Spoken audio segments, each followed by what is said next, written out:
Directeur de recherche CNRS à Paris-Dauphine et directeur scientifique du Health Data Hub, qui, si j'ai bien compris, c'est une base de données de santé. Pas tout à fait, mais j'en parle. Enfin, bon, voilà, je n'ai pas la peine que j'en dise C'est trop. pas grave.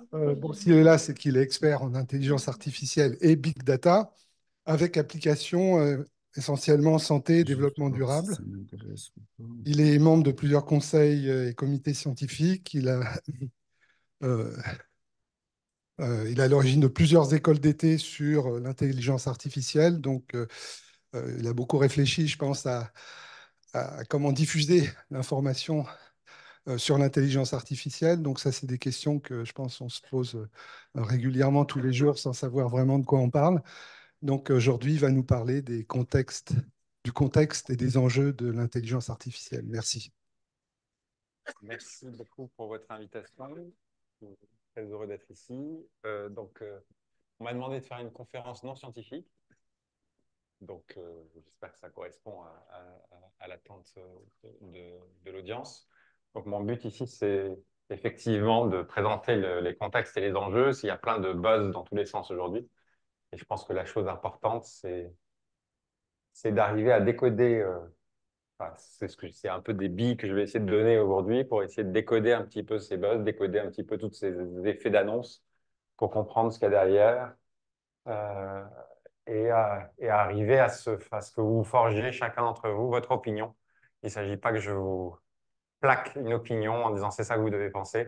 Chacun doit se forger son opinion. Je pense que c'est la chose la plus importante aujourd'hui. Et se forger une opinion sur l'intelligence artificielle, sur ce que ça peut apporter, sur ce que ça peut devenir, sur les risques, sur ce que ça peut apporter, on n'a pas besoin d'être technique pour ça. Enfin, il ne s'agit pas de se dire il faut comprendre exactement comment ça marche. Non. Je pense que l'éducation du citoyen sur ces domaines de nouvelles technologies est absolument fondamentale, mais ça passe pas forcément par apprendre aux gamins à coder au collège ou au lycée. Non, enfin, je veux dire, il y a d'autres enjeux, on en parlera, et je pense on peut faire ça de façon très macro et en étant tout aussi efficace et tout aussi pertinent.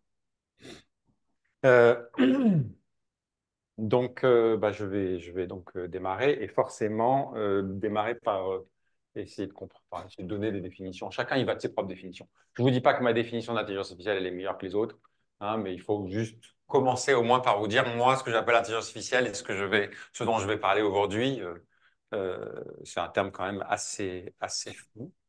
Pardon, excusez-moi. Hop. Et le mot qui est important dans l'intelligence artificielle, c'est artificiel.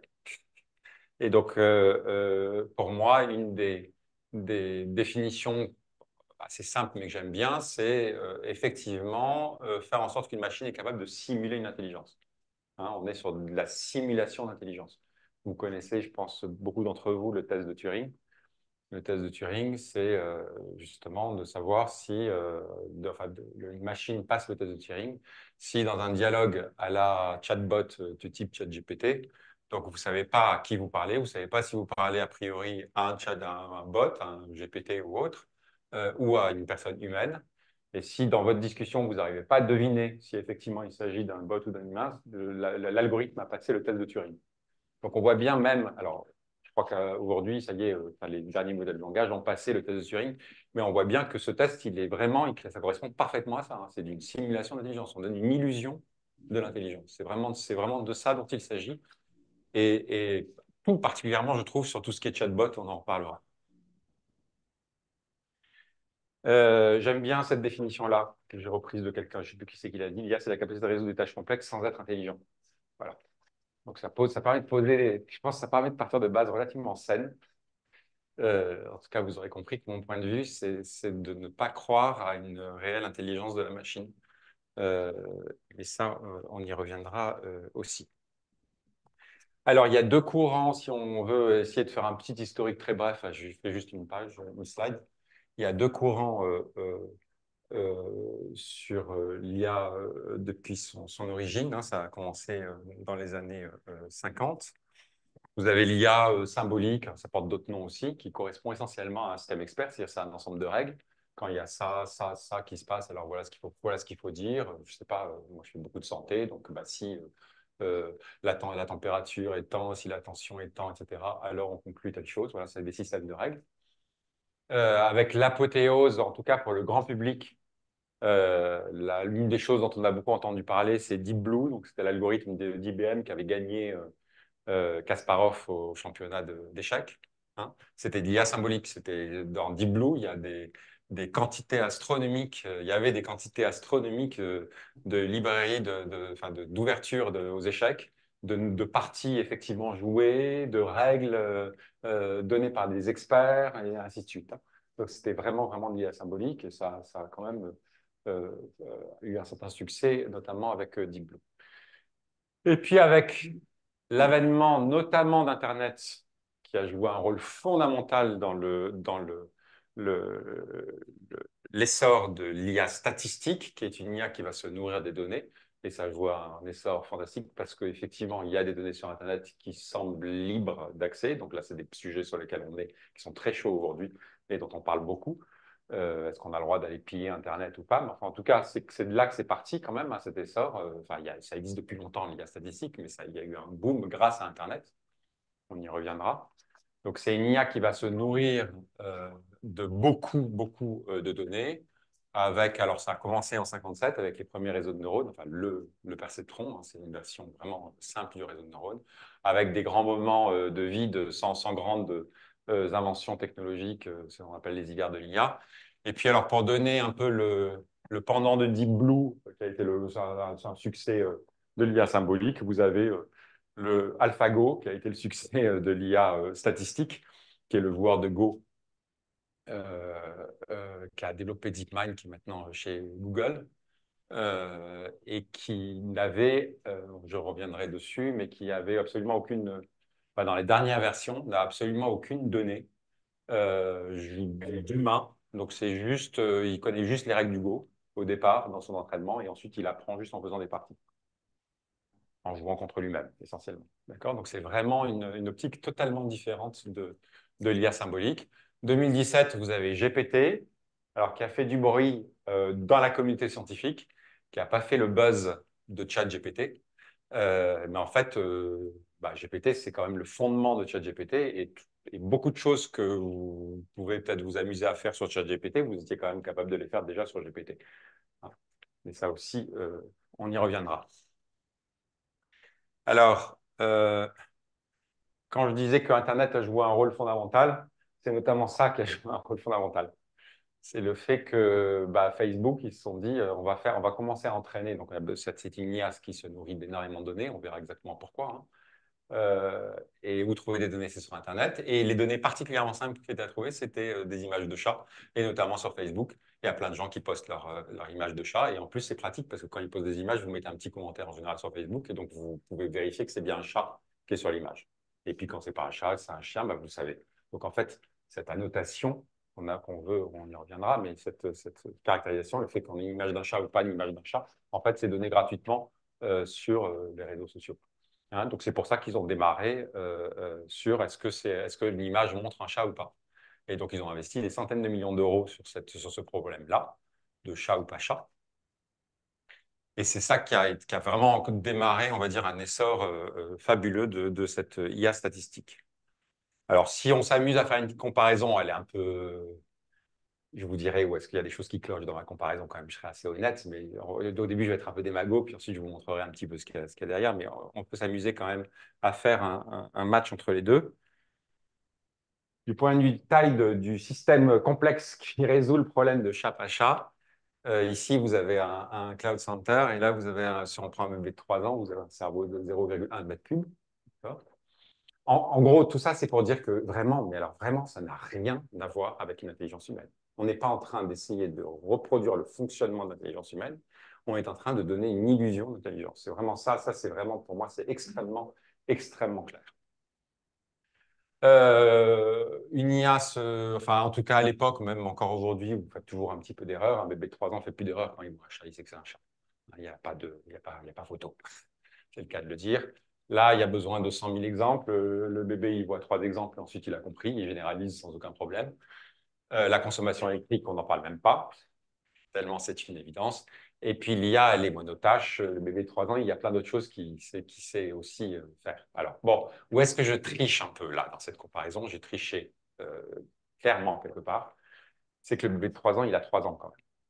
Donc, il a vu plein de choses dans sa vie, plein de choses. Et c'est évident que peut-être qu'il n'a pas vu de chat avant, mais tout ce qu'il a vu, ça, il a appris beaucoup de choses dans les images, dans la façon de regarder le monde, ce qu'on n'a pas fait avec l'IA. Donc là, il y a une comparaison qui ne tient pas trop quand même la route. Mais bon, ça reste quand même des ordres de grandeur qui sont intéressants à connaître. Et c'est évident qu'aujourd'hui, si on se dit, on peut se poser la question, est-ce qu'une IA qui aurait vu autant d'images qu'un bébé de 3 ans, et peut-être pas de chat, est-ce qu'il ne suffirait pas qu'il voit 3 chats pour en fait se débrouiller? Hein, tout à fait, c'est quelque chose qui serait tout à fait, qui est relativement crédible. Alors, je voudrais passer en revue différents types d'IA. On va en voir 4. C'est pas extensif, hein. Et puis à chaque fois, ce qui va m'intéresser, c'est de comprendre où est-ce qu'elles interviennent un peu dans la vie de tous les jours. Et puis vous faire toucher du doigt. Il y a des fois où c'est évident pour vous, puis je pense qu'il y a des endroits où vous serez peut-être un petit peu surpris. Enfin, peut-être pas, on verra. Donc l'IA supervisée, c'est quoi? C'est, on va dire, je sais pas, 90% de l'IA aujourd'hui, c'est de l'IA supervisée. Donc l'IA supervisée, c'est un système, on verra comment ça marche, mais enfin, s'il y a quasiment que des scientifiques dans la salle, je pense que j'irai très très vite sur ces slides-là. Euh, Essentiellement, vous avez un expert qui va dire à l'algorithme, voilà, sur tel input de mon algorithme, sur telle entrée de mon algorithme, voilà ce que je veux que tu sortes. Donc, sur telle image, tu veux que je utilise un chat, sur telle image, je veux que tu utilises un chien, et ainsi de suite. Ou sur une image de mammographie, je veux que tu me dises qu'il y a un cancer ou il n'y a pas de cancer. Et on va donner plein d'exemples. L'expert va donner plein d'exemples. Donc, c'est ce qu'on appelle ça l'annotation de l'image, c'est-à-dire qu'en fait, l'image est annotée. Donc, c'est ce que je vous disais tout à l'heure. Facebook avait un avantage sur les images de chat, c'est qu'elles étaient en fait annotées par les utilisateurs de Facebook. Le fait que c'était un chat ou un chien, etc., c'était dans le texte. Il n'y avait pas de travail d'expert là. Normalement, il y a un travail d'expert d'annotation du problème, des données. Et ensuite, on donne ces données annotées à la machine, enfin à l'algorithme, qui est censé apprendre la relation entre l'entrée et ce qu'on attend de lui comme sortie. Et après, bah, on présente une nouvelle image de mammographie. On lui demande qu'est-ce que c'est, est-ce que selon toi, il y a un cancer ou il n'y a pas de cancer? Et il peut y avoir une probabilité de cancer ou simplement un oui ou un non. C'est ça le supervisé. Donc, supervisé, ça veut dire supervisé par l'humain. C'est l'humain qui lui donne les exemples de ce que l'humain attend ce qu'on attend de la machine. Alors, les endroits où vous avez l'IA supervisée, il y en a plein aujourd'hui, hein. Alors, ça ne veut pas dire que ça marche. Ça, c'est aussi un truc assez intéressant, c'est que vous avez des endroits où il y a de l'IA supervisée parce que c'est un peu parce que tout le monde fait ça, mais ce n'est pas forcément convaincant dans le résultat, je trouve. En tout cas, où chacun se fait son avis, mais en tout cas, ça, c'est mon point de vue. Alors, les systèmes de recommandation, ça, c'est de l'IA supervisée. Hein, vous avez vu tel film et tel film, vous devriez voir tel film. Alors là, il n'y a pas un expert qui vient annoter l'image, mais en fait, ou le film, mais c'est en fait auto-annoté dans le sens que bah, vous êtes sur Netflix, il y a plein de gens qui ont effectivement vu le film A, B, C, et les gens on va dire qu'il y a 98% des gens qui ont vu A, B, C et qui vont voir le film D. Donc, si vous avez vu A, B, C, on va vous proposer D. Donc, en fait, on va nourrir l'IA de tous les visionnages de tous les films de tous les utilisateurs. Donc, c'est ça la notation. Et ensuite, on va prendre un nouvel utilisateur en lui disant, bah, voilà ce qu'il a vu. Si je devais deviner ce qu'il devrait voir après, ça serait quoi? C'est ça qu'on va pousser. On fait ça pour sur Amazon, sur les contenus, sur Google News, sur Netflix. Enfin, voilà, c'est des choses qui ont des applications vraiment partout, ces problèmes de recommandation. C'est presque on va dire, un champ de l'IA en soi. Quand on étudie l'IA, vous pouvez, vous pouvez apprendre, suivre un cours sur le système de recommandation. C'est un cours à part entière. La publicité. La publicité sur Internet. Alors, je ne vais pas vous faire tout un cours. Je ne sais plus si j'ai une slide sur à quoi ça ressemble. Non, je n'ai pas une slide sur quoi ça ressemble. La publicité sur Internet, c'est toute une chaîne entre le moment où vous cliquez. Vous allez sur votre site, je sais pas, sur votre journal préféré. Le site du journal va proposer en fait un petit encart publicitaire, enfin une place pour un encart publicitaire de tant de pixels par tant de pixels. Et il y a tout un processus de décision qui va prendre à peu près de l'ordre de 100 millisecondes, assez complexe, qui va faire intervenir plein d'acteurs différents, plein d'acteurs différents. Et en gros, pour la décision de qu'est-ce qui va être mis ou pas, ça va donner lieu à des enchères auxquelles plein de gens participent. D'accord? Et dans tout ce système-là, vous avez essentiellement deux endroits où il y a de l'IA supervisée. Le premier, c'est essayer de vous caractériser. Donc, bah, le navigateur va essayer d'avoir le maximum d'informations sur vous. Donc, si vous êtes sur Chrome, vous avez tout l'historique de navigation. Et donc, bah, vous avez des gens dont le métier, ça s'appelle les data managers, data management platform, DMP. Ça va être d'avoir des bases de données de gens qui sont allés sur tel site, tel site, tel site. On sait que c'est un homme de 35 ans qui aime la pêche. Donc, si vous êtes allé sur tel site, tel site, tel site, et ben la DMP va dire bah, on pense que c'est un homme de 35 ans qui est allé à la pêche. Donc là, c'est de l'IA supervisé. Vous avez des bases de données avec alors, ça peut être, c'est pas forcément des navigations Internet, ça peut être plein de choses, mais des caractérisations dont on a vu un individu, enfin, on a vu une trace d'un individu et on connaît des choses sur cet individu-là. Et maintenant, on voit des traces d'autres individus et on essaie de se dire, bah, a priori, quel type d'individu c'est. Et donc, on va vous profiler. Donc, ça, c'est de l'IA supervisée. Une fois qu'on vous a profilé, ça part sur un marché, comme un marché financier, hein, et ça part sur un marché. Et là, il va y avoir une enchère, dire, eh ben voilà, il y a un bandeau sur tel site de 10 pixels sur 50 pixels pour un homme de 35 ans qui aime bien la pêche. Et là, vous avez tous les annonceurs et avec des courtiers, hein, vous avez des courtiers qui vont aider les annonceurs et qui vont enchérir. Et pour savoir s'ils ont intérêt à enchérir, c'est est-ce qu'il y a une chance en mettant ma publicité, est-ce que j'ai une chance que vous achetiez le produit? Le problème, c'est que c'est le bazar, on ne peut pas traquer jusqu'à votre achat. Parce que si vous allez sur d'autres sites, enfin, c'est intraquable. Donc la chose qui est facilement traquable, c'est est-ce que vous avez cliqué ou est-ce que quelqu'un a cliqué sur la publicité que j'ai affichée. Donc c'est ça qui va être le proxy important. D'accord? Et donc en fait, le courtier, ou l'annonceur, ce qui va vouloir maximiser, c'est ses chances que s'il vous met une annonce de canne à pêche, vous cliquiez effectivement. Quelle est la chance que vous cliquez sur cette image de canne à pêche? Et là, ils ont des millions et des centaines de millions de données de gens qui ont des profils différents et qui sont allés sur tel site, tel type de site, et à qui on a présenté cette image et qui ont effectivement cliqué ou qui n'ont pas cliqué. Donc ça, c'est l'annotation, c'est-à-dire qu'on a donné des exemples. Et maintenant, la machine, l'algorithme, elle doit dire, bah, étant donné tel profil, tel site, tel type d'image, je pense que cette personne a telle probabilité de clic. Voilà, donc c'est de l'IA supervisée. Les gros font, je ne sais plus, c'est monstrueux les chiffres. Je crois qu'ils font plusieurs centaines de millions de prédictions par heure ou un truc comme ça. C'est vraiment des chiffres absolument pharaoniques. Et c'est purement de l'IA supervisée. Bon, on pourrait revenir sur cette chaîne-là qui est assez complexe, qui est totalement dérégulée. C'est intéressant à savoir. Toute cette chaîne est totalement dérégulée. Il y aurait 0,01% de cette dérégulation sur les marchés financiers, tout le monde trouverait ça scandaleux. Hein, là, bon, voilà, on s'y est fait, quoi, en fait. Voilà, peut-être que les enjeux ne sont pas très importants, en fait. Hein, c'est pour ça, c'est pas non plus, c'est pas aussi important. Mais enfin, quand même, c'est quand même assez étonnant. C'est-à-dire que vous avez des courtiers qui bossent pour des marchés. Vous avez le courtier Google et vous avez le marché Google. Donc, c'est évident que quand vous allez, vous dites, moi, si vous aviez un courtier financier et vous lui dites, achète-moi au meilleur prix ta l'action, si vous savez qu'il bosse pour tel marché, bah, vous savez très bien qu'il est biaisé et qu'il va aller chercher, vous n'êtes pas du tout assuré qu'il a trouvé le meilleur prix. Bon, c'est totalement interdit sur les marchés financiers. Ça, le courtier est totalement indépendant du marché.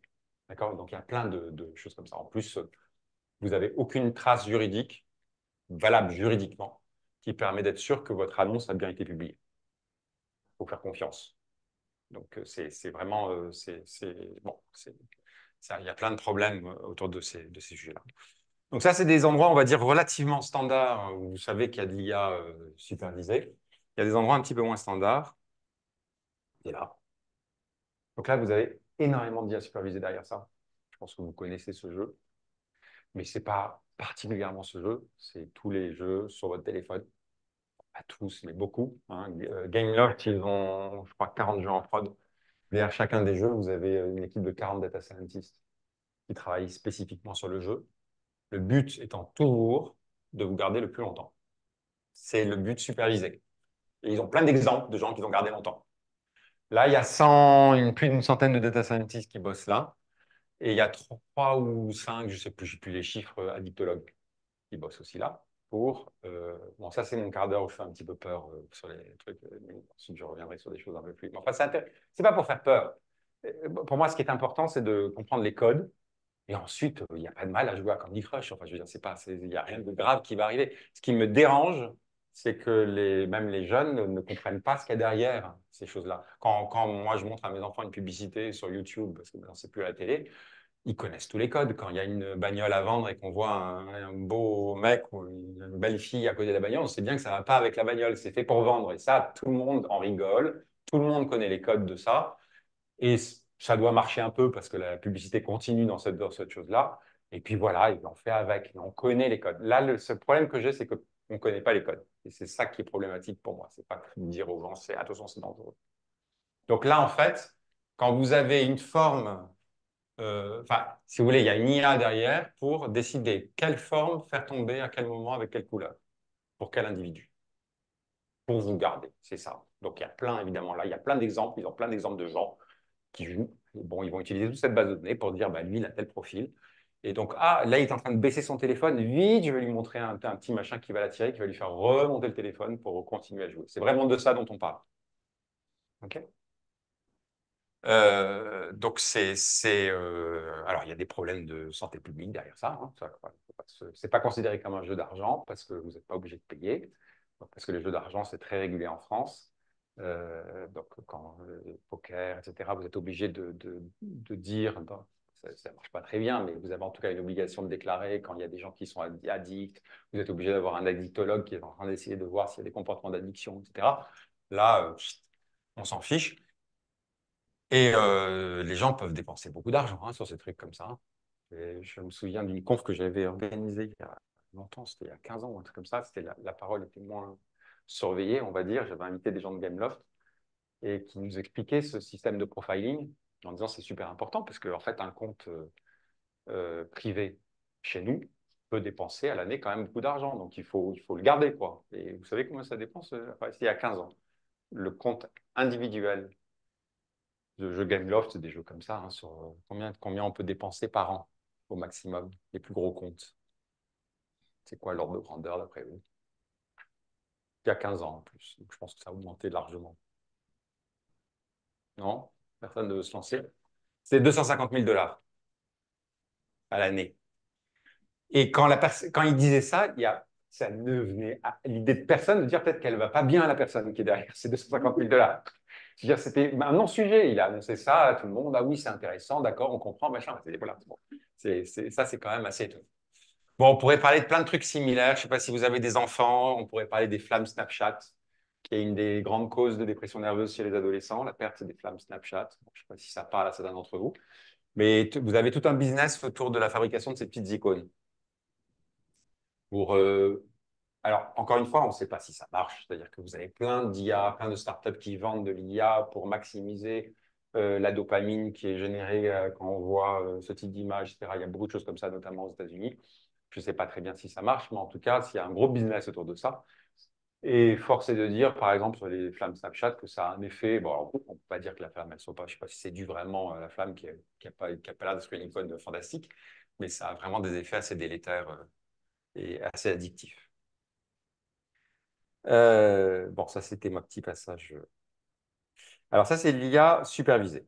Alors maintenant, ah oui, il y a quand même voilà, des applications, hein, on va dire, un peu plus, je sais pas, sérieuses, enfin, comment dire, de l'IA supervisée et de l'IA en général, c'est la santé. Donc, moi, je travaille effectivement beaucoup sur ces sujets-là. Et là, c'est juste pour vous donner un peu le commencement, pas le commencement de tout, mais enfin, quand même, ça a été un changement radical. En 2018, ça a été une annonce mondiale fondamentale. C'est la FDA, donc c'est le Food and Drug Administration, c'est l'équivalent de notre ANSM ou HAS, c'est-à-dire c'est ceux qui certifient les médicaments et les dispositifs médicaux. C'était la première fois qu'ils certifiaient un dispositif médical à base d'IA. C'était la première certification dans le monde du dispositif médical à base d'IA. Depuis, à la FDA, je pense qu'il y en a eu 700 qui ont été certifiés. Hein, donc là, il y a une croissance exponentielle. En Europe, il y a une croissance exponentielle, mais on est au tout début de l'exponentielle. C'est encore tout petit. Hein. On n'est pas du tout à 700. Je sais pas, je ne connais pas les chiffres. Personne ne connaît les chiffres. C'est ça qui est assez étonnant. C'est qu'en fait, même la NSM, quand on discute, parce que c'est pas, la certification de dispositifs médicaux, c'est pas quelque chose de centralisé, c'est sur toute l'Europe, donc c'est assez compliqué, il n'y a pas de chiffres qui remontent. Mais donc, voilà, aujourd'hui, il y en a un petit peu partout. Là, c'était sur la rétinopathie diabétique. Donc, typiquement, c'est une maladie donc on arrive à détecter en prenant une image de l'œil. Et qu'est-ce que c'est toujours intéressant de savoir qu'est-ce que ça implique. C'est-à-dire, qu'est-ce que ça permet du coup que cette machine-là soit certifiée. En fait, ce que ça permettait, ce que ça permet encore aujourd'hui, c'est que vous n'avez pas besoin d'avoir un médecin qui actionne la machine. Ça peut être un infirmier ou une infirmière qui actionne la machine. Et si la machine, effectivement, dit qu'il y a une rétinopathie diabétique, l'infirmier a le droit de donner des médicaments sans passer par un traitement de rétinopathie diabétique. C'est ça que ça permettait, en fait. Ok. Alors aujourd'hui, il y a beaucoup d'autres choses, évidemment, qui sont certifiées. Ça tourne beaucoup, beaucoup autour de l'image, parce que c'est là quand même que les progrès, enfin, les résultats sont les plus forts aujourd'hui, même s'il y a des promesses de résultats sur d'autres choses, c'est quand même beaucoup, beaucoup de l'image aujourd'hui. Et puis, bon, il y a quand même d'autres applications. Alors ça, c'était l'IA supervisée. À l'autre extrême, on a l'IA non supervisée. Donc, l'IA non supervisée, ça veut dire quoi? Ça veut dire qu'il n'y a pas de supervision. Ça veut dire que l'algorithme va devoir tout seul extraire de l'information, mais on ne sait pas très bien quel type d'information, des données. Alors, je vais vous donner un exemple vraiment simple. Imaginez que vous avez un ensemble d'individus et vous avez des informations sur les individus. Vous avez trois informations. Vous avez l'âge, vous avez la taille et vous avez le poids. Et vous avez ça sur 1 million de personnes. Assez facilement et ça va surprendre personne si je vous dis que quand la colonne âge est petite, eh ben, les colonnes poids et taille sont très corrélées. D'accord? Quand le poids augmente, le- hop là, pardon. Quand le poids augmente, enfin quand la taille augmente, le poids augmente, c'est le fameux score de croissance, etc. Et par contre, ensuite, à partir d'un certain âge, c'est fini. Pas heureusement, parce que sinon, ça terminerait tous obèses. Mais donc, ça, c'est simple, c'est une connaissance commune, c'est pas très compliqué à vérifier. Bon. Maintenant, imaginez que chaque individu est caractérisé non pas par 3 colonnes, par 3 chiffres, mais par des milliards de chiffres. Vous avez l'ADN, vous avez tout le parcours de soins, tout ce qui s'est passé dans sa vie d'un point de vue santé. Okay. Et vous avez 3 colonnes perdues, parce que maintenant, vous n'avez pas, évidemment, je ne vous dis pas c'est l'âge, etc., c'est d'autres choses. Donc, vous avez 3 colonnes perdues au milieu de ces milliards de colonnes. Et quand une des colonnes a des valeurs petites, les deux autres sont corrélées. Allez trouver un algorithme qui permet de détecter ça. Vous ne pouvez pas faire toutes les combinaisons, ce n'est pas possible. Il y en a trop. Ça devient très compliqué. Voilà, bah, l'IA non supervisée, si elle sait faire un bon boulot, elle pourrait sortir ce type d'information. Elle pourrait dire, tiens, j'ai remarqué que quand la colonne numéro 1 500 523 elle a des petites valeurs, et ben, les deux colonnes, la première et la dernière, sont très corrélées. Okay. Donc, c'est une extraction d'information, vous n'avez donné aucun exemple. Aucun. Et c'est une extraction d'informations qui est automatique. Voilà. Alors, vous orientez un peu, évidemment, c'est en fonction de l'algorithme que vous allez choisir. Vous dites un peu le genre d'informations que vous allez chercher. Mais c'est infiniment plus compliqué que l'IA supervisée, infiniment plus compliqué, et on en est enfin, on ne sait pas faire grand-chose encore aujourd'hui par rapport à l'IA supervisée, où là, ça est beaucoup plus balisé. Alors, un petit exemple, pas dans la vie de tous les jours. Dans la vie de tous les jours, vous avez les moteurs de recherche. Les moteurs de recherche, quand vous faites une requête, pour savoir si ça correspond à une page ou pas, pour pouvoir faire le ranking des pages, qu'est-ce qu'ils vous proposent en premier? En fait, il va y avoir des pages qui vont être lues automatiquement et il y a de l'information qui va être extraite et cette information-là va être comparée avec votre requête. Donc, il y a de l'IA non supervisée beaucoup sur les moteurs de recherche. Mais ça, je trouvais ça marrant comme exemple. Donc là, c'était, je sais plus, c'est un labo, je sais plus quel labo, je suis désolé, j'ai oublié de mentionner, c'est un labo de recherche. Si, c'est ça. C'est l'Institut des systèmes complexes des Paris-Île-de-France qui a fait ça pendant la première élection de Macron. Donc chaque point représente un compte Twitter. Et la consigne qui a été donnée à l'IA non supervisée, c'est de se dire, tu me fais une représentation 2D de ces millions de comptes Twitter que je te donne. Et il faut qu'ils soient proches si ils diffusent des informations qui sont proches et, ou s'ils se retweetent dans le même sens, en tout cas, pas pour contredire. Okay. Et ensuite, bah, l'IA fait une représentation qui donne ça. OK? Et qui, alors, je ne sais pas si vous lisez les noms, mais c'est assez. Alors, évidemment, il y a l'humain qui est passé derrière pour mettre les couleurs et pour mettre Le Pen à droite et Mélenchon à gauche de l'image, parce que ça, il n'a pas trouvé tout seul. Mais c'est quand même assez étonnant. Alors, là, on découvre rien, évidemment. C'est-à-dire qu'on voit des choses qu'on connaît. Donc, vous avez la gauche ici, si je ne sais pas si vous arrivez à lire. Il y a Mélenchon, Artaud, Poutou, Jadot, Hamon, Valls, Hollande. Là, vous avez Macron, Juppé, Bayrou, Sarkozy, Fillon. Puis vous avez Le Pen. Et là, vous avez Cheminade qui est tout seul ici. Et puis Asselineau qui flirte avec Le Pen ici. Voilà. Donc, c'est les comptes de Le Pen, de Macron, de machin. Hein, c'est ça, quand j'ai mis les noms ici. Hein, c'est qu'il y a les comptes Twitter des candidats. Donc là, on n'apprend rien. En fait, on vient conforter quelque chose qu'on connaît déjà. Hein. Je pense qu'on aurait pu tracer nous-mêmes des cartes un peu similaires. Par contre, imaginez maintenant que vous avez justement des données que vous ne connaissez pas et qui sont d'une très grande complexité. Les données de Twitter, c'est super compliqué. Hein. C'est des tweets qui sont envoyés et lus par plein de gens. Enfin voilà, c'est un réseau extrêmement complexe. Et ben, avoir une visualisation qui structure cette information-là, qui est représentant très très grande, enfin qui est une information de très grande dimension, et peut être extrêmement utile. Et vous voyez des choses que vous allez comprendre des structures. Donc c'est vraiment la mise en valeur de structures qui sont contenues dans les données et auxquelles, a priori, enfin, dont vous ne connaissiez pas l'existence. C'est vraiment de l'IA non supervisée. Et c'est très utile. Hein. La visualisation big data, ça va être ça. Hein. C'est ce qu'on appelle la visualisation big data. C'est une des grandes applications de l'IA non supervisée. C'est un domaine de recherche aussi à part entière. Vous avez des spécialistes de visualisation big data. C'est vraiment une spécialité d'IA avec des vrais énormes enjeux. Troisième type d'IA, j'en ferai quatre, c'est l'IA par renforcement. Alors, c'est un peu au milieu entre le supervisé et le non supervisé. On va pas, en général, l'IA par renforcement, c'est une IA qui va essayer de reproduire ce qu'on attend d'elle, c'est qu'elle reproduise tout un processus jusqu'à une fin. Et la chose qu'on est capable de dire, c'est si le boulot a été bien fait. Par contre, on n'est pas capable de superviser à chaque étape. On ne sait pas comment aller au bon travail. D'accord? Donc, en fait, on n'est pas capable de superviser chacune des étapes.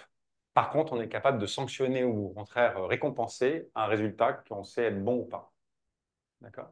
Donc, en fait, ce n'est pas tout à fait supervisé, mais à moitié. Et donc, l'algorithme doit apprendre en essayant et on va lui donner une récompense. C'est des fonctions optimisées, hein, on va lui donner une récompense à la fin si on est content en fait, du résultat et sinon, on va lui donner un coup de bâton et en gros, il va chercher à optimiser le nombre de récompenses qu'il a à la fin ou pas.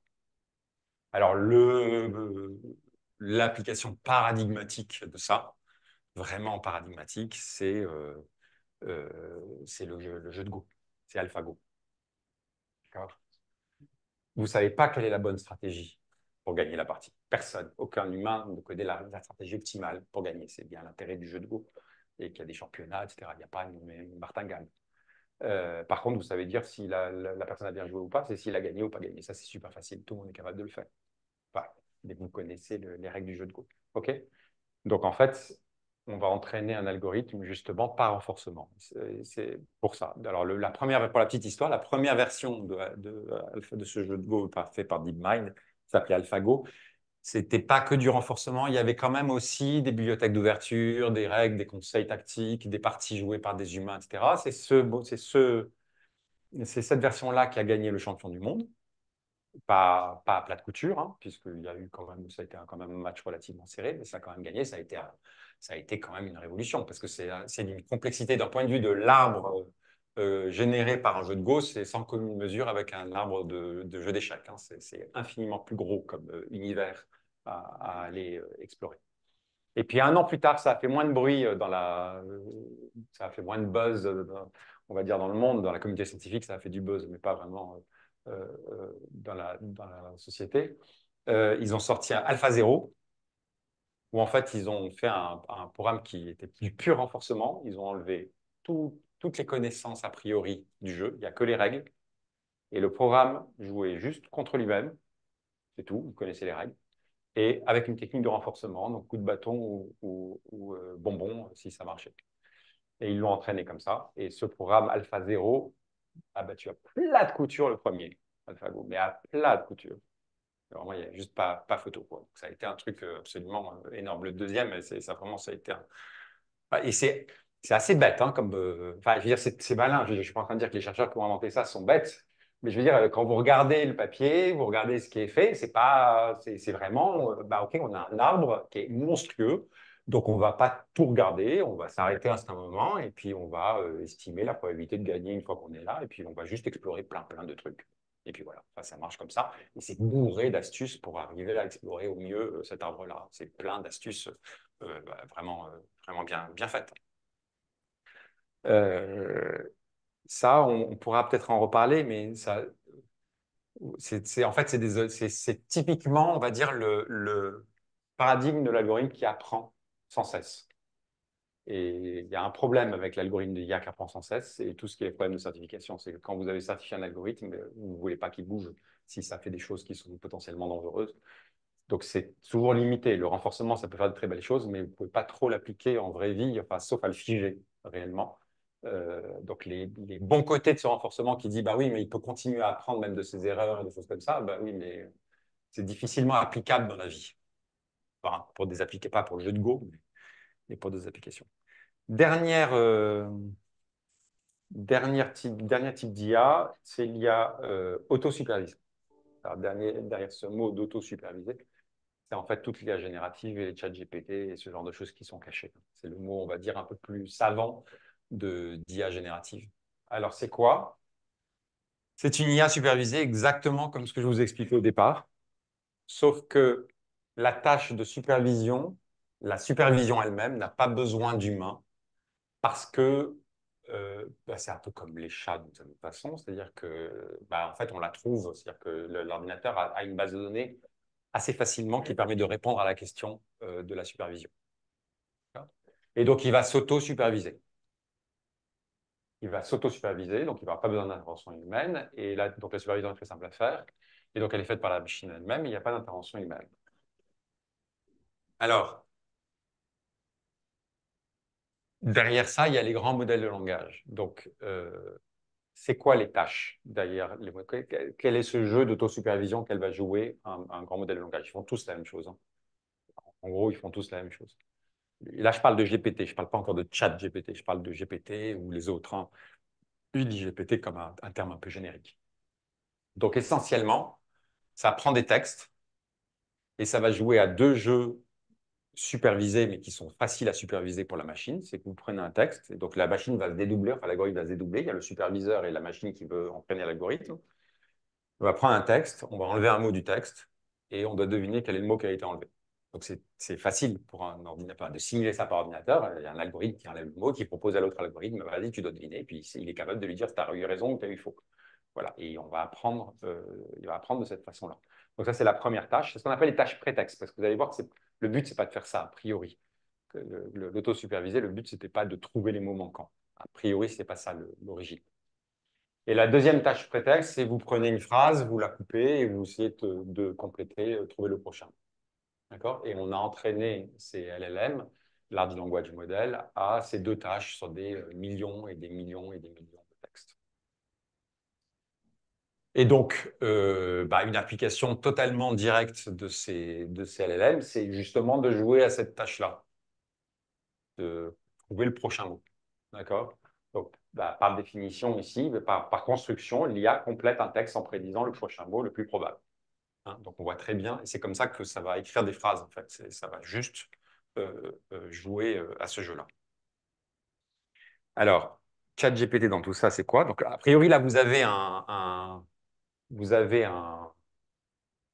modèle qui est capable de prédire le prochain mot. D'accord? Donc, vous faites générer du texte. Vous écrivez, un- vous écrivez n'importe quoi, vous posez une question, et la façon de marcher de tous ces chatbots, c'est de faire cette tâche prétexte et de dire quel est le prochain mot. Quel est le prochain mot le plus probable? Vous avez un paramètre des températures qui permettent de rajouter un peu de ne pas prendre le plus probable, mais d'avoir un petit peu de choix random sur les plus probables. Et puis vous générez au coup par coup les choses. Alors, essentiellement, quand GPT est sorti en 2017, mais on peut parler d'autres exemples avant, notamment il y a eu en 2016, il y a eu Tile qui est sorti. Microsoft avait sorti Tile et il l'avait laissé, c'était sur Twitter, je crois. Ils l'ont laissé 16 heures en ligne, ils l'ont enlevé au bout de 16 heures. Ça, c'était catastrophique, parce qu'il a tourné raciste, euh, euh, anti-noir en 16 heures. Euh, et alors il y a plusieurs analyses, je ne sais pas exactement quelle est la raison de ce biais qui a été fait. C'est un peu dur à savoir vraiment quelle est la réalité dans les analyses les plus standards. C'est qu'il y avait du renforcement. Donc, ça veut dire il apprenait en ligne. Et donc là, c'est la catastrophe. Là, j'apprends en ligne, c'est une catastrophe. Vous ne contrôlez plus rien. Là, c'est fini, quoi. Ici, et donc, il y avait déjà, c'est facile. C'est à vous influencer le modèle de langage ensuite. Et vous l'amenez sur n'importe quel terrain. C'est ça qui s'est passé. Il y a des gens qui se sont amusés à spammer d'une certaine façon le modèle de langage pour l'amener sur des terrains sur lesquels il n'était pas censé aller. Il y a aussi une théorie qui dit qu'en fait, il avait appris sur des textes qui étaient sérieusement biaisés, parce qu'il y a une base de données de l'Alabama de 1936, si mes souvenirs sont bons, qu'il avait appris des énormes textes de ce truc-là. Donc, il y a plusieurs théories, je ne sais pas exactement laquelle est vraie. Donc, en fait, il y a toujours cette peur-là. GPT 2017, il pouvait raconter un peu n'importe quoi d'un point de vue politiquement pas correct. Et c'est ça le problème. Le problème n'a jamais et n'est jamais, enfin, le problème scientifique qui est posé par un GPT, c'est jamais qu'ils ne disent pas la vérité. On se fiche totalement de est-ce qu'il dit la vérité ou pas. Totalement. Ce n'est pas un sujet. D'accord? Donc, qu'est-ce qu'ils ont fait? ChatGPT, c'est quoi? C'est on prend un grand modèle de langage, là, ce que je vous ai décrit, là, avec ces deux tâches prétextes, et on rajoute une surcouche d'IA par renforcement. Donc, par renforcement, qu'est-ce qu'on va vouloir, comment est-ce qu'on va vouloir aligner, si on parle d'alignement pour les modèles de langage, comment on va vouloir orienter les modèles de langage par ce renforcement, c'est de faire de la censure, c'est-à-dire qu'on va l'empêcher de faire des propos inacceptables. C'est-à-dire qu'il est, alors selon des critères qui sont totalement obscurs. Hein. Chacun choisit ses critères, il n'y a aucune transparence sur les critères de qu'est-ce qui est accepté, pas accepté. Et je ne sais pas si vous avez lu, je vous conseille de lire cet article dans le Times qui parle de la jeunesse de ChatGPT. Donc, c'est une boîte dans la Silicon Valley à qui OpenAI a sous-traité l'annotation par renforcement. Enfin, donc, c'est des humains qui devaient poser toute une série de questions et qui devaient dire si les réponses étaient acceptables ou pas, mais c'était pas les questions qui étaient posées, c'était des questions pour essayer de rendre le LLM déviant. Donc, pour l'amener sur des terrains complotistes, racistes, sexistes, ce genre de choses. C'était pas du tout, c'est pas le but, c'est pas de lui faire dire la vérité. Le but, c'est de l'empêcher de dire des choses politiquement non correctes. Cette boîte, en fait, faisait une sous-traitance à des Kenyans qui étaient payés genre 2 euros je sais pas quoi, de la journée. Enfin, c'est eu un scandale, il y a un article dans le Times, c'était pas là-dessus. Et il y a eu un nombre de dépressions nerveuses totalement délirantes parce qu'il faut imaginer que ces modèles de langage tels quels peuvent produire les pires horreurs. Et le but, c'était justement de faire du renforcement pour les empêcher de ça. Donc, c'était de les amener dans les pires retranchements. Donc, ils ont pondu les textes les pires à longueur de journée sur des gens et ça a été une hécatombe. Donc, il y a eu un grand scandale autour de ça. Alors, c'est important de comprendre que dans tous ces modèles de langage, alors, il y a des gens qui essayent maintenant de le faire, mais on ne sait pas faire encore bien ça. Vous n'avez aucun modèle de connaissance. Aucun modèle de connaissance. On sait faire des modèles de connaissance. On sait faire des graphes de connaissance avec des entités, avec des liens entre les différentes entités, avec des relations qui sont nommées, et ainsi de suite. Ça, c'est des choses qui sont utilisées dans la science en informatique pour pas mal de choses, d'avoir des bases de connaissances. Là, vous n'avez pas de ça. Vous n'avez aucun modèle de logique. Il y a même le simple syllogisme, le principe du syllogisme n'existe pas, il n'est jamais codé. On espère juste qu'il a été appris plus ou moins, mais on n'a aucune certitude et on ne sait pas où ça se trouve dans le LLM, si jamais ça a été appris. Et vous n'avez aucun, même de grammaire. Moi, je me suis amusé, vous pouvez lui faire des fautes de grammaire, ce qui m'avait assez surpris, parce que je me suis dit quand même, avec tous les textes qu'il a vus, faire des fautes de grammaire. On peut aller faire des fautes de grammaire et qu'il assure dur comme fer. Ensuite, vous le faites. Bon, on peut le faire halluciner tant que vous voulez. Ça, c'est pas très compliqué quand vous savez un peu faire. Vous le faites halluciner, donc vous lui faites dire un peu n'importe quoi. Et moi, sur un truc de grammaire, je lui avais donné une phrase et avec plein d'erreurs faciles et puis une erreur super subtile de la langue française, mais qu'il connaît, parce que j'avais testé qu'en fait, il connaissait la règle. Puis il corrige toutes les erreurs faciles et puis pas l'erreur subtile. Et donc, je lui dis, non, mais attends, là, il y a une erreur que tu ne corriges pas. Et là, par contre, la chose que ne fera jamais un GPT, c'est de vous contredire. Ça, c'est pas bien. Donc, il dit, ah, je suis absolument désolé, elle se confond en excuses en disant, je suis complètement confus, mais bien sûr, il y a encore une erreur, je corrige tout de suite. Et là, il me remet le même texte, rigoureusement le même. Et c'était impossible de le faire, j'étais dans une sorte de boucle infinie. Ensuite, bon, ensuite, ça évolue, ça fait peut-être plus ça, mais en fait, voilà. La chose qui est vraiment importante, et c'est vraiment une limitation aujourd'hui scientifique, personne ne sait faire, c'est que dans tout le système d'apprentissage d'un chat GPT, vous avez à aucun moment une notion de vérité qui apparaît et qu'on essaye de lui enseigner. On est vraiment dans l'illusion de l'intelligence, de faire de belles phrases, de donner une illusion qu'il y a un cerveau humain, qu'il y a une main derrière. C'est vraiment de ça dont on parle. Ça ne veut pas dire que ce n'est pas utile. Il y a plein d'applications super intéressantes. Mais il faut bien avoir ça en tête. Quand ChatGPT ou Bard ou Llama ou Mistral, tout ce que vous voulez, dit quelque chose de faux, ce n'est pas une erreur du modèle. Enfin, c'est normal. On n'a jamais dit, il n'y a jamais été prévu qu'ils disent que des choses vraies. Ensuite, bon, on peut discuter de qu'est-ce qui est vrai, qu'est-ce qui est faux. Mais là, je parle même de faits assez simples. Donc, il faut garder ça en tête. Alors, juste une petite phrase avant. Je pensais que j'avais un slide dessus. Pourquoi l'autosupervisé, c'est plus que ça? En fait, l'autosupervisé, à la base, ce n'était pas pour faire des modèles de langage.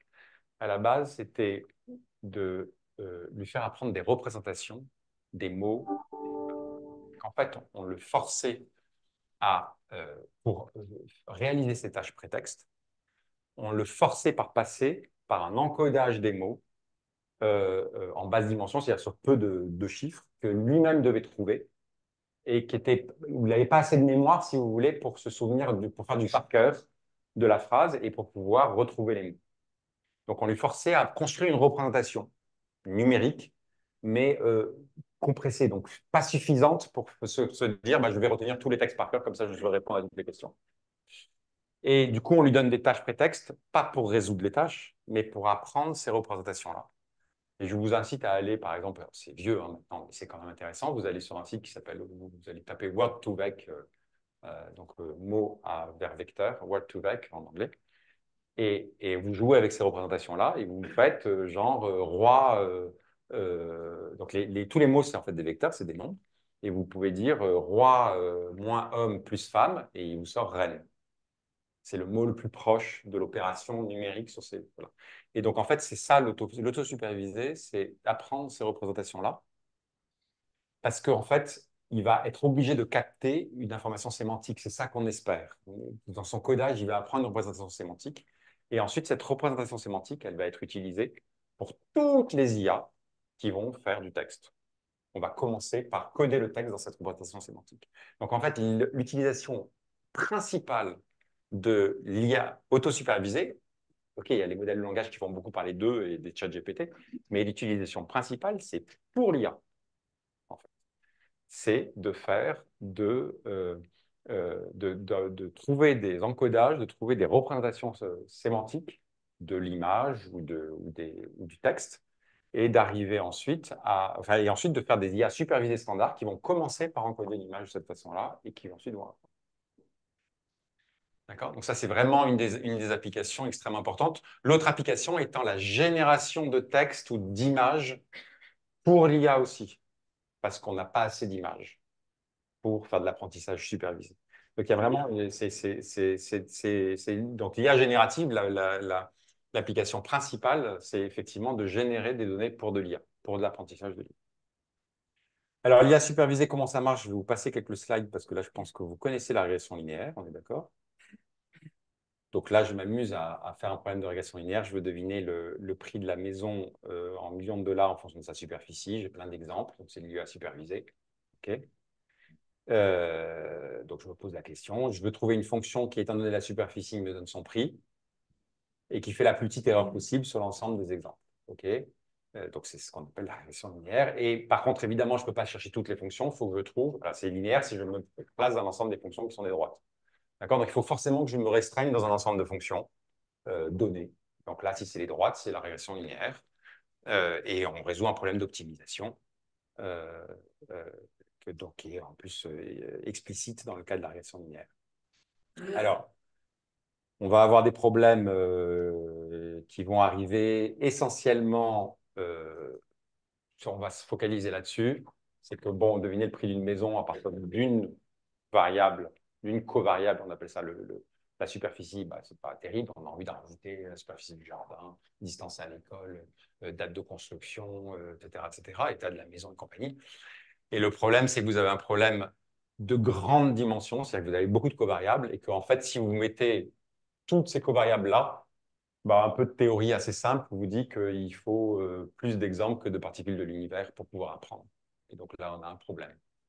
Et une façon de résoudre ce problème, je ne vais pas rentrer dans les détails, c'est de faire du deep learning. C'est un peu ça que résout, mais de façon magique, ce problème-là. Et un des exemples classiques de beaucoup de covariables, c'est les images. Quand vous avez une image, en fait, c'est bourré de variables, c'est tous les pixels de l'image. Tous les pixels de l'image sont une variable, une covariable. Et donc, c'est très courant d'avoir des millions et des millions de covariables. Et donc, a priori, c'est très courant de se dire on a besoin, a priori, pour adresser un problème, c'est un chat ou pas un chat, il nous faudrait plus d'images de chat que de particules de l'univers. Et il y a cette magie du deep learning qui n'est rien d'autre à la base que, au lieu de prendre la classe des fonctions qui sont des fonctions linéaires, je prends une autre classe de fonctions. Mais elle est super compliquée. Mais c'est juste ça, hein, le deep learning. C'est de se dire, bah, la classe de fonction, c'est quoi? Bah, les données, elles rentrent ici, puis là, j'ai mes neurones. Mes neurones, ils font quoi? Ils font une application linéaire et on voit un seuillage. Et ils sortent leur valeur. Voilà. Quelle application linéaire? C'est à lui de déterminer. C'est ça, ces paramètres à optimiser. Puis on recommence ici avec toutes les sorties de ces neurones-là, et puis on fait différentes couches. C'est ça, l'apprentissage profond, c'est ça. C'est qu'on fait plein de couches. D'accord? Et à la fin, bah, on va avoir un seul neurone qui va faire une application linéaire de ce qui sort ici, un seuillage, et ça va être 1 si c'est un chat et 0 si ce n'est pas un chat.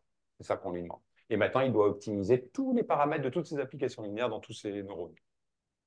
Donc, c'est vraiment changer juste la classe de... Enfin, c'est la première version du deep learning, c'est ça, c'est juste changer la classe de fonction. Et le miracle, c'est qu'on a un algorithme d'optimisation qui trouve une solution acceptable qui minimise l'erreur. On ne sait pas pourquoi ça marche.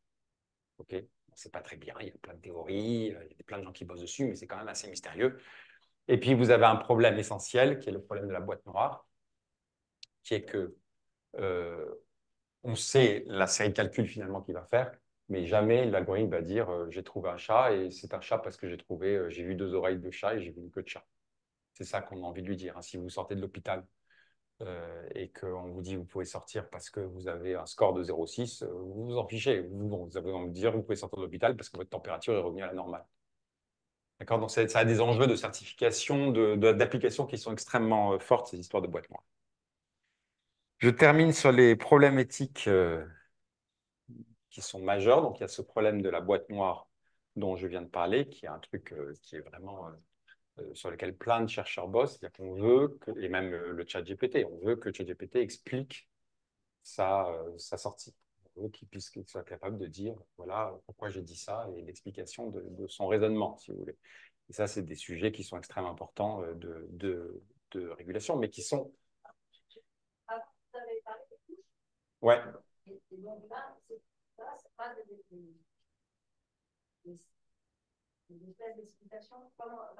Ah, ouais, alors ça laisse croire que c'est une sorte d'explication. C'est-à-dire qu'en fait, quand on regarde ce que le réseau de neurones fait, quand il part d'une image comme ça, en fait, cette couche-là, quand on regarde les petites imagettes qui sont dedans, on voit qu'il y a des petits bords. Et donc, il fait une sorte de détection de bord. À partir de ces petits bords, il arrive à reconstruire des yeux. On a l'impression qu'il fait quelque chose comme ça, mais bon, c'est un peu, là, c'est très schématique. Non, et alors surtout dans un LLM, c'est un joyeux bordel. C'est-à-dire qu'on ne comprend rien.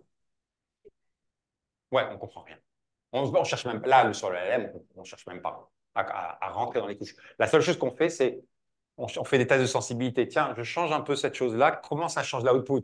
C'est un système tellement complexe qu'on ne regarde même pas, on n'essaye même pas de rentrer dedans. C'est monstrueux. Hein. Vous avez le chat GPT-4, c'est 170 milliards de paramètres.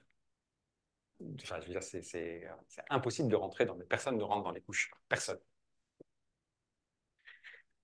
Donc, sur la boîte noire, c'est des sujets qui sont très complexes, mais même d'un point de vue conceptuel. Je ne sais pas si vous savez, en Europe, D'abord, je ne sais pas si vous savez, il y a plus d'hommes qui ont des accidents de voiture que de femmes. Donc, normalement, les femmes devraient payer moins cher les assurances auto que les hommes. Sauf qu'il y a une loi en Europe qui dit que c'est le même prix, qu'on ne doit pas regarder le sexe de la personne pour donner la prime, pour fixer la prime d'assurance. Moi, je suis assureur automobile. Je dis non, mais c'est bon, j'ai des bases de données, je vais faire une IA qui va faire, mais j'enlève le sexe des personnes parce qu'il ne faut pas. Oui, mais l'IA, elle va le retrouver, le sexe des personnes. Comment vous pouvez prouver que vous n'avez pas profilé le sexe des personnes? Et le régulateur qui vient vous voir, comment il peut prouver qu'en fait vous l'avez fait? C'est super compliqué. C'est super compliqué. Enfin, ça pose des vrais problèmes qui ne sont pas simples du tout à résoudre, quoi, de régulation qui sont d'une très grande complexité. Ensuite, vous avez les problèmes des biais dans les données. Alors ça, il y a pléthore d'exemples euh, de données qui étaient biaisées. Alors en santé, il y a des choses classiques. On a une base de données qui est assez unique en France, qui est la base de la carte vitale. euh, Parce que c'est tout le monde qui est dedans. Et mine de rien, on dit, ouais, c'est bon, quoi. Si on regarde les mutuelles américaines, il y a presque autant de personnes. Non, il y a une énorme différence. C'est quand vous regardez les mutuelles américaines, les gens qui sont dans les mutuelles américaines, essentiellement des gens qui sont riches, jeunes et en bonne santé. Donc, si vous fondez une IA qui apprend sur ça, ça va être catastrophique quand vous le faites sur d'autres personnes. L'avantage, là, par exemple, de cette base de données de la carte vitale, c'est que ça prend tous les Français. C'est toujours biaisé. Une base est toujours biaisée, mais c'est un peu moins biaisé. Donc, ce biais-là, c'est quelque chose de très important. Il y a un exemple d'une IA qui étudiait des images de radio, de je ne sais plus quoi. Il y avait un chip qui générait un bruit non visible à l'œil nu, corrélé à l'image. Et en fait, l'IA, on ne savait pas ce qu'elle faisait, mais ça marchait super bien. L'IA reconnaissait je ne sais pas quoi, enfin, je ne sais pas quoi. Et en fait, l'IA apprenait sur ce bruit. Le jour où ils ont changé le chip, qui était censé être mieux puisqu'il y avait moins de bruit, c'est la dernière version, l'image était à l'œil nu impeccablement la même. L'IA a fait n'importe quoi. Donc, c'est hyper sensible. C'est compliqué de comprendre ce qui se passe. Donc, à monitorer, oui, je vais terminer en peu de temps. Ah, pardon, je crois que c'était une feuille pour me dire il faut terminer. Euh, les données sont au cœur d'IA. Il y a énormément d'applications où je dirais ce que je veux dire maintenant, que je dis sur la santé haut et fort à toutes mes conférences. La révolution de l'IA en santé, c'est essentiellement la révolution des données. Aujourd'hui, vous me donnez des bases de données propres, de qualité. J'ai une slide dessus. Qu'est-ce que ça veut dire de qualité? À une grande échelle, on fait des miracles en santé avec ce qu'on a déjà. Pas que de l'IA. Il y a plein de choses qu'on peut faire qui ne sont pas de l'IA. Il y a des choses qu'on fait avec de l'IA sur étagère. Et puis, vous avez 1% de choses qu'on peut faire avec les nouvelles technologies de ChatGPT et compagnie. Mais enfin, je veux dire, la principale souci, ce sont les données. Ce n'est pas les algorithmes qui nous manquent, c'est les données. Si on avait euh, euh, eu des bonnes données pendant Covid, ça se serait passé autrement, l'épidémie. Hein, ça, il n'y a aucun doute. Et sur les données de santé, le problème, c'est c'est tout de suite un peu délicat. Et il y a toute une juridiction autour des données. Je ne vais pas rentrer là-dessus. On pourra avoir des questions dessus. C'est juste une petite question. Je vous préviens, c'est une question piège, mais je m'amuse toujours à la poser. C'est rare que j'ai la bonne réponse. Donc, si vous répondez trop rapidement, c'est sûr que c'est faux. Je dis, OK. À qui appartiennent vos données de santé? C'est une question piège. Dans la question, il y a un piège. Voilà, c'est tout ce que je peux dire. Et toutes les réponses que vous ferez trop rapides sont fausses. Donc non, ça ne vous appartient pas. Ça, c'est sûr. Ça, je vous dis. Et non, ce n'est pas le méchant État qui les possède non plus. Ça n'appartient pas à l'État. Voilà. Ça, c'est déjà, j'évacue deux trucs. Alors, est-ce que vous avez une idée? C'est intéressant à savoir. C'est une différence fondamentale avec les données de santé aux États-Unis. Où là, aux États-Unis, les données de santé appartiennent aux citoyens. En France, ce n'est pas le cas. Et en Europe, ce n'est pas le cas. C'est la même juridiction toute en Europe. Elles appartiennent à personne.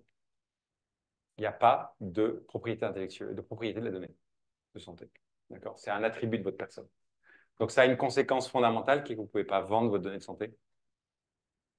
Hein, ça, c'est un mythe. Alors, aux États-Unis, on vend la donnée de santé. En France, en Europe, on n'a pas le droit, on ne peut pas vendre la donnée de santé. Vous pouvez monnayer son accès, mais vous ne pouvez pas la vendre. Donc, il y a toute une juridiction autour de ça qui est importante. Et c'est fondamental parce que la donnée, c'est au cœur de l'IA. Et comprendre ça sur des sujets aussi sensibles qu'est la donnée de santé, qui touche au plus profond de chacun de nous, que le citoyen comprenne ce qui se passe se débarrasse de tous les fantasmes, qu'ils soient positifs ou négatifs sur l'IA, parce que je sais qu'il y en a, hein, sur la santé. Vous avez Laurent Alexandre, il a arrêté ça, mais qui dit en conférence dans la salle, il y a des gens qui vont vivre jusqu'à 1000 ans grâce à l'IA, etc. Et puis vous avez évidemment les gens qui sont persuadés d'être écoutés par Alexa et qui vont recevoir un mail de pub pour partir en Thaïlande parce qu'ils ont parlé avec des copains la veille d'aller en Thaïlande. Bon, tout ça, ou alors parce que on va vous piquer vos données de santé et que c'est les assureurs qui vont vous scorer votre prime d'assurance immobilier sur les données qui vous auront piqué. C'est archi interdit en Europe. Si un assureur se permet de piquer des données de santé et que ça se sait, il est mort du jour au lendemain, même si c'est un AXA. Ils sont fichus. Donc, c'est jamais un truc qui pourra arriver pour l'instant avec la juridiction qu'on a. Il n'y a aucune chance que ça arrive. Il faut se débarrasser de tous ces fantasmes, de comprendre quels sont les risques de partage. Il y a toujours des risques de partage de données, toujours. Là, le risque zéro, il n'existe pas. C'est quoi le risque? C'est quoi le risque de non-partage? Et ensuite, vous prenez votre décision. Mais cette décision, elle est éclairée. Aujourd'hui, elle est tout sauf éclairée. Elle est juste mue par des fantasmes. Et ça, c'est catastrophique. Sans parler de la parole scientifique qui va pas bien, je pense que vous êtes au courant en ce moment, et avec des réseaux sociaux, avec des scientifiques qui disent un peu tout et n'importe quoi, et voilà, tout et n'importe quoi, qui faussent un peu les choses. Alors, j'ai plus grand-chose. J'arrive quasiment au bout, je pense. Attendez, excusez-moi, je regarde. Oui, j'ai 2 slides. Sur la donnée, 2 points, vraiment, je vous dis, c'est la révolution de la donnée. C'est pas forcément une bonne nouvelle de dire que la révolution de l'IA en santé, c'est la révolution de la donnée, parce que la révolution de la donnée, c'est aussi une tâche infinie. Bon. 2 sujets énormes. La gouvernance, vous vous rendez, quand on n'est pas dans le milieu, on ne se rend pas compte. Il y a plein de chercheurs qui cherchent à accéder à des données de santé en France, mais c'est pas que la France, hein. Il y a des gens qui attendent 10 ans pour avoir accès aux données de santé. Tellement la gouvernance est complexe. Il y a des gens qui n'ont jamais accès aux données de santé. Parce que quelquefois, il y a des gouvernances discrétionnaires. Ah ben non, on n'a pas envie que vous accédiez aux données. Le producteur de données peut être tout puissant. Hein, non, non, moi, ça ne m'intéresse pas que je vous laisse, de vous laisser accéder à mes données. Même si c'est pour le bien public, je ne parle même pas de l'entreprise privée ou quoi que ce soit, c'est directement de la recherche publique. Et puis, vous avez un truc qui est fondamental, qui est l'interopérabilité. C'est quoi? Je vous donne un exemple très simple. Moi, j'étais mandaté pendant la première vague Covid par le Premier ministre pour faire une task force data contre le Covid, donc essayer de faciliter l'accès aux données pour pour faire des choses pendant le Covid pour le bien de la société. On sait que la chose importante, c'est de remonter des données de SAMU parce que c'est eux qui voient les cas Covid en général les premiers, enfin beaucoup de cas Covid, et donc ça permet de suivre l'épidémie super bien. Euh, le problème qu'on a eu pendant la première vague Covid, c'est que tous les SAMU codaient différemment Covid parce qu'il n'y avait pas de test PCR qui était euh, donné à tout le monde. Enfin, il n'y en avait pas encore qui étaient produits. Et donc, en fait, quand vous avez ça, bah, OK, vous avez des bases de données qui existent dans tous les hôpitaux, mais ça ne sert à rien de les mettre ensemble, elles ne parlent pas de la même chose. C'est ça l'interopérabilité. C'est-à-dire que vous voulez être sûr que vos bases sont en train de parler de la même chose. C'est un sujet majeur quand on parle de maladies rares, par exemple. Il faut que quand on parle d'une maladie rare dans un pays, parce qu'en général, il faut aller chercher des données dans un autre pays, parce qu'elles sont rares, les maladies, donc il faut prendre des données là où il n'y en a pas beaucoup. En France, on va chercher différents pays. Il faut que tout le monde est codé, que tout le monde parle de la même maladie, sinon ça ne sert à rien. Ça, c'est des sujets qui sont extrêmement complexes et très loin d'être résolus. Très, très loin d'être résolus. Dernier slide. Bon, alors là aussi, on peut parler pendant 3 heures. Des thèmes. La régulation, c'est de façon évidente quelque chose d'important. La peur de plein de gens, c'est de tuer l'innovation avec la régulation. Donc, je ne sais pas si ça vous a échappé. Il y a eu Joe Biden qui a fait une régulation en octobre sur l'IA.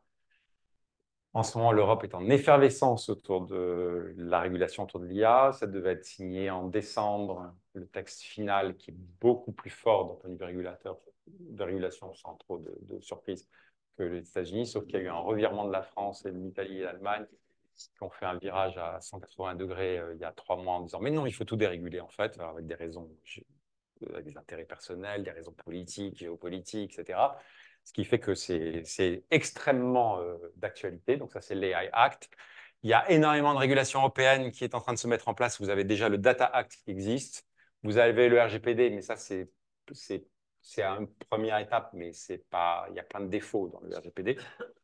Et là, il y a en train d'avoir une très grosse législation autour de la donnée de santé qui est en train d'être votée, qui va changer radicalement. On espère en bien les choses, parce que c'est ce genre de régulation qui peut être catastrophique comme absolument incroyable. C'est hyper sensible. Les processus de décision sont très, très complexes. Et puis ensuite, vous avez tous les enjeux de souveraineté dont on pourrait parler aussi longuement. Voilà, mais je vais m'arrêter ici pour laisser la place à des questions si vous en avez. Merci beaucoup.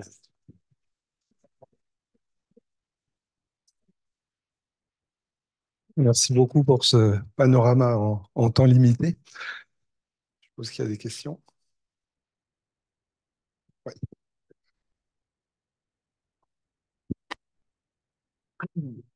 Oui, merci beaucoup. Et les algorithmes, ils marchent dans quelle machine et où et comment? Ça, c'est pas une petite question, là. Comment il marche, où et dans quelle machine? Vous me parlez de façon générale en IA ou c'est plus spécifiquement genre... On peut prendre un exemple dans le chat. Alors, si on prend les gros modèles de langage, alors déjà, vous avez plusieurs catégories. Vous avez les petits gros modèles de langage et vous avez les gros modèles de langage. Donc, ça se mesure essentiellement en nombre de paramètres. Donc, les petits modèles de langage, c'est 7 milliards de paramètres. Les gros, ça peut être plusieurs milliers de milliards de paramètres. Euh, L'entraînement, dans tous les cas, ne se fait pas sur des petites machines. L'inférence, donc la production ensuite, l'utilisation du petit modèle de langage peut se faire sur une machine à 5 000 ou 6 000 euros. Enfin voilà, et vous faites tourner un petit modèle de langage qui a déjà été appris. Par contre, si vous cherchez à continuer l'entraînement, c'est tout de suite quand même des choses assez sérieuses. Et si vous êtes dans du GPT ou dans des trucs équivalents à plusieurs centaines de milliards de paramètres, l'entraînement, c'est monstrueux. C'est des centaines de millions de dollars que vous cramez en temps TPU ou en fait GPU, en gros, c'est ce genre de choses. Donc, il y a des énormes enjeux d'abord de sobriété, de choses comme ça. Et alors ensuite, sur la question de où,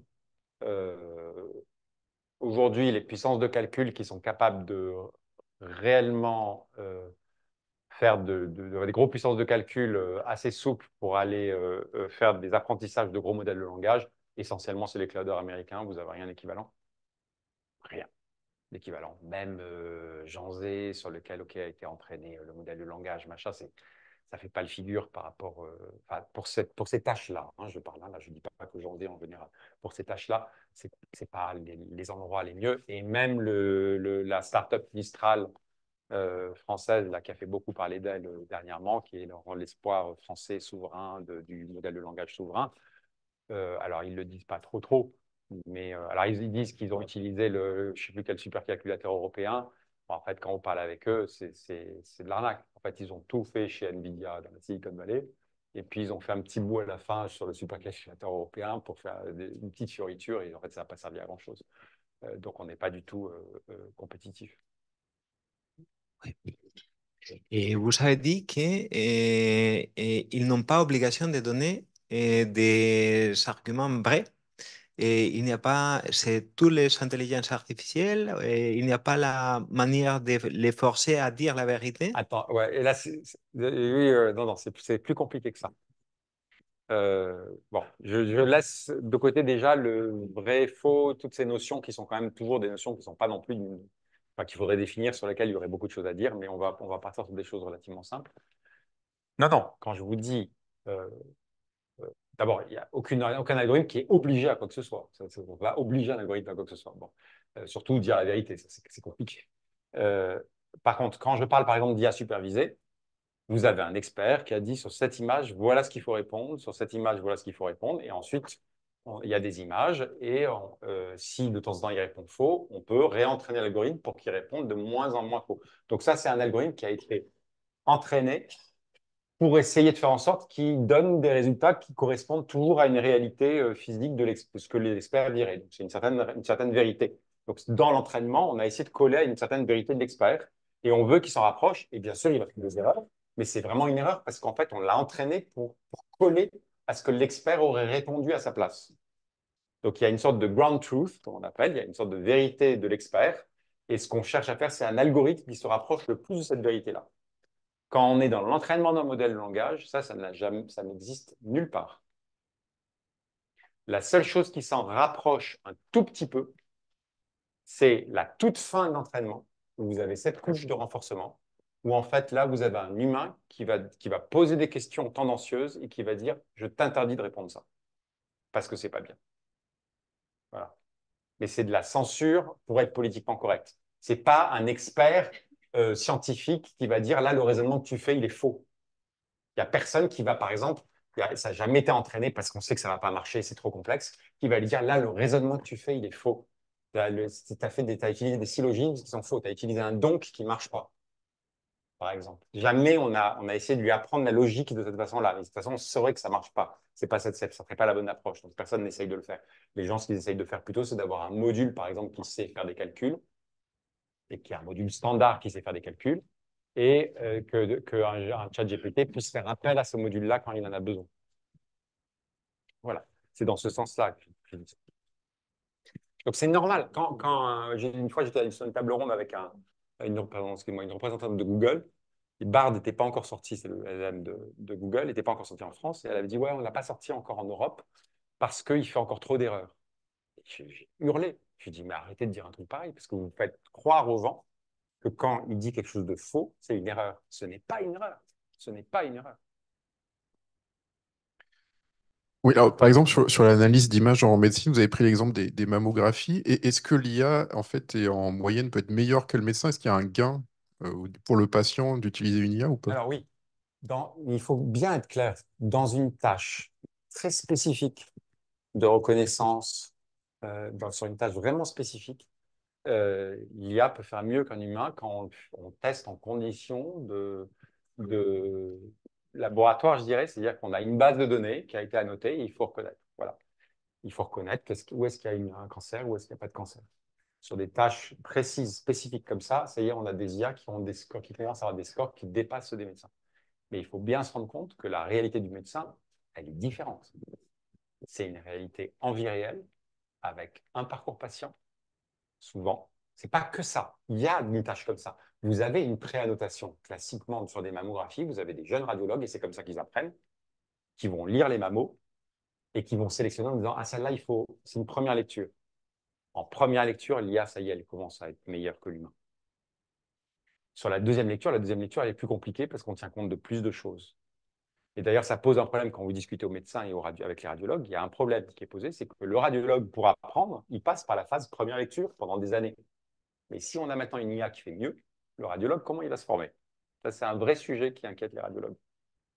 Les bons radiologues, ils ne sont pas inquiets. Ils ne vont pas être remplacés par l'IA. Ils vont utiliser l'IA comme tout le monde, comme ils ont utilisé plein d'autres outils. Et il va falloir qu'ils comprennent comment l'utiliser. Par contre, il y a cette inquiétude de formation qui existe.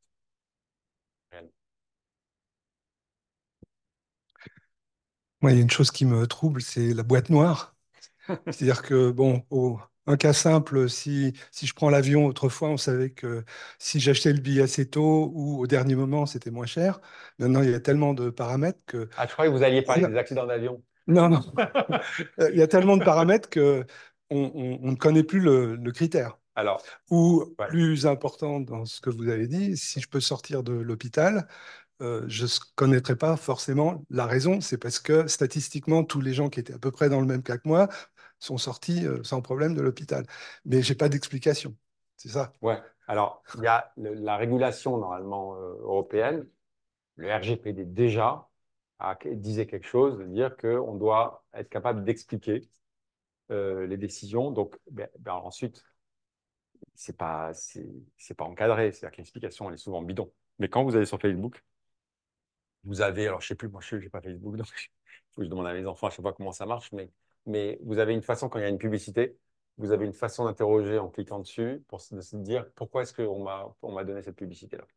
Et vous avez des mots-clés qui sortent, qui sont censés être les mots-clés qui ont été repérés chez vous, qui font qu'on a sorti cette publicité-là.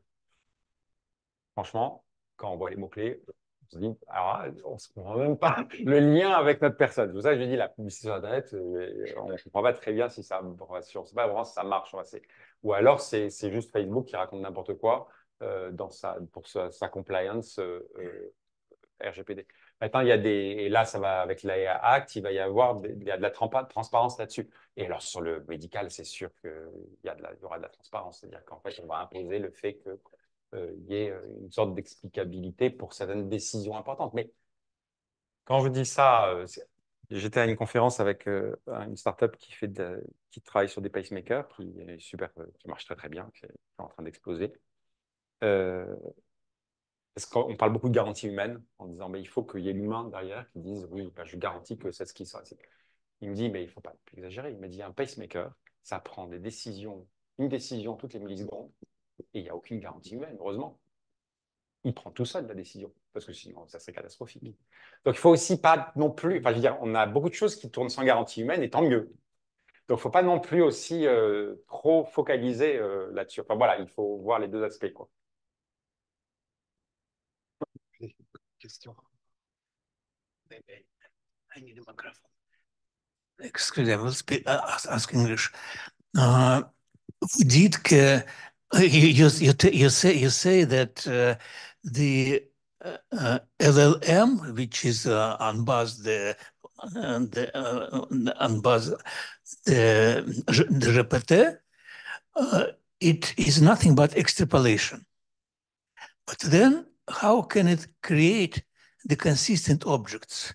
For example, the computer code language, yes, where any deviation actually destroys the work of this code. Or maybe why do you say extrapolation? you see this is how I interpret your explanations, that it just predicts you the next word in a sequence. Okay, it could be interpolation or okay. Okay, we can can it be interpolation? Okay, or maybe let me ask it in another way. For example, as a bad speaker, along the long phrase, at the end, even if it is logically correct, I may forget, deviate from the sense with which I started this phrase, yes? But then, when I write the email, I may return to the beginning of this phrase, find the inconsistency between the end and the beginning, and correct the whole phrase. So this is more. What is your question exactly? I'm sorry. If the LLM can correct itself for consistency. That's a tough question.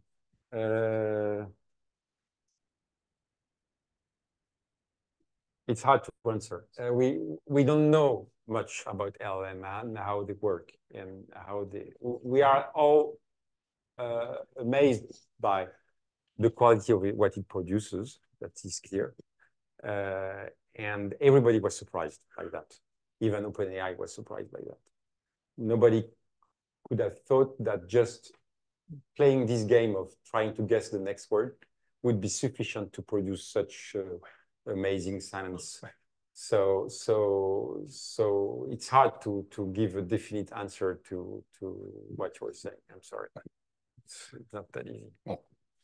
On va s'arrêter là. Merci beaucoup. Merci à vous.